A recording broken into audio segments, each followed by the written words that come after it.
Indonesia is not a country in the conventional sense of the word. It is an archipelago, so vast and so scattered that calling it a single nation requires a certain willingness to overlook the sheer improbability of the thing. When you look at it on a map, what you see is not a landmass but a constellation. More than 17,000 islands strung across 6 million square kilometers of ocean, stretching from a point close to the Malaysian peninsula all the way east to the border of Papua New Guinea, a distance roughly equal to the width of the continental United States. And across all of that, across all those islands and all that ocean, and all that extraordinary geographic diversity, Indonesia has assembled a population of nearly 280 million people, the fourth largest national population on Earth. And then, as if to make the geography as confusing as possible, it has arranged the overwhelming majority of those people on a single island. One island out of 17,000, an island called Java, that is smaller than the state of New York, smaller than England, smaller than a dozen other Indonesian islands that sit nearby, mostly empty, and yet on that one island live more than 150 million people. Packed together at a density that makes it one of the most intensely populated large landmasses anywhere on the planet, Java is a place where the pressure of human presence is visible not just in statistics, but in the landscape itself. You see it in the terraced hillsides carved into every available slope, in cities that have grown so continuously into each other that the boundaries between them have ceased to mean anything. And in the roads, the markets, and the noise that fill every corner of an island that has been absorbing people for centuries and has never quite found a way to stop. While Borneo sits just across a short stretch of ocean, holding a fraction of Java's population, and Sumatra, larger and rich in natural resources, remains comparatively empty, it is as if the archipelago made a decision about where to concentrate itself and simply never reconsidered. The other 16,999 islands hold only fractions of that number, some with thousands, some with hundreds, some with almost no permanent inhabitants at all. And the question this distribution forces on anyone who looks at it honestly is not merely geographical, but almost philosophical.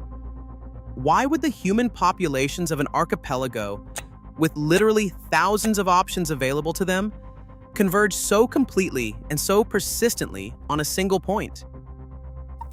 And the answer that most people reach for first is the economic one. Jakarta is the capital. Jakarta is the financial center. People go where the jobs are. That explanation is true, but it is also circular because it does not explain why Jakarta became the capital, or why the economic center emerged on Java rather than on Sumatra or Borneo or Sulawesi or any of the other large and apparently viable islands in the archipelago. To find the real answer, you have to go not to the economy, but to the ground itself, to what lies beneath Java's surface and what that subterranean reality has been doing to the soil above it for millions of years.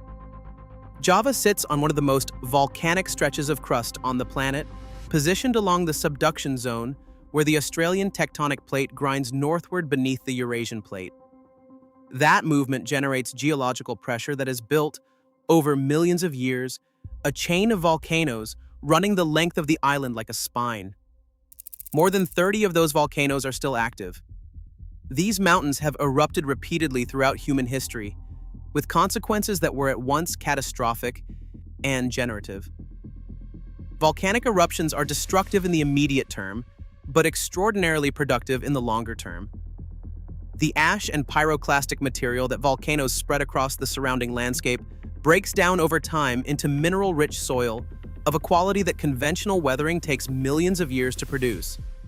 That fertile soil made intensive agriculture possible, and intensive agriculture made dense populations, markets, and political power possible, in turn reinforcing Java's primacy. The soil was so fertile, so deep, and so responsive to cultivation that Java's agricultural productivity per square kilometer has historically been among the highest anywhere in the tropical world. It was capable of supporting rice cultivation intensive enough to feed population densities that the soils of neighboring islands simply cannot match. This is why Java did not merely attract settlers. It retained them, compounded them, and pulled more people in from the surrounding islands over centuries, building a density that became self-reinforcing. Because density itself generates the markets, the institutions, and the infrastructure that make density worthwhile. It became a feedback loop that the volcanic soil started, and that human civilization has been accelerating ever since. By the time colonial administrators and then independent governments ratified Java as the undisputed center of Indonesian life, they were not making a geographical choice so much as acknowledging one that had already been made for them thousands of years earlier by the angle of a tectonic plate.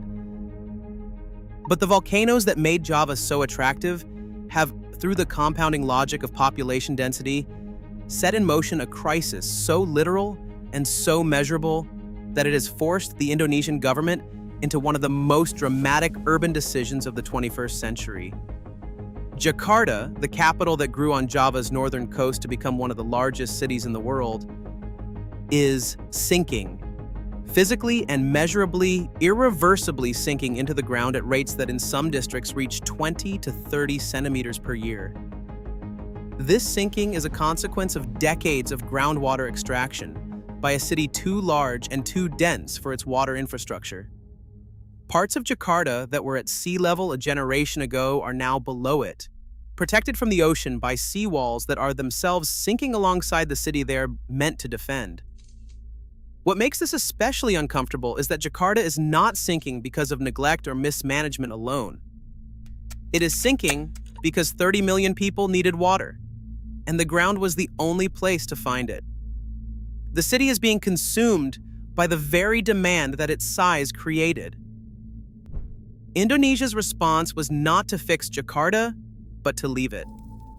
The government made the extraordinary decision to build an entirely new capital city from scratch in the rainforest of Borneo, a place called Nusantara, rising out of jungle that has no history of urban settlement and no organic reason to exist except the political will that has decided it must. It is a gamble on whether human intention can succeed where natural geography never volunteered anything, and whether Nusantara succeeds or becomes an expensive monument to the difficulty of arguing with soil fertility is a question that will be answered over the coming decades. But the fact that Indonesia is attempting it at all says something important about what happens when geography's gifts become geography's traps. In the end, the story of Java is not just the story of why people came. It is the story of what happens when too many of them stay. The deeper truth it reveals is that geography does not merely suggest where civilizations begin, it writes the terms of their survival. And sometimes the only way forward is to find the courage to put the map down and draw a new one.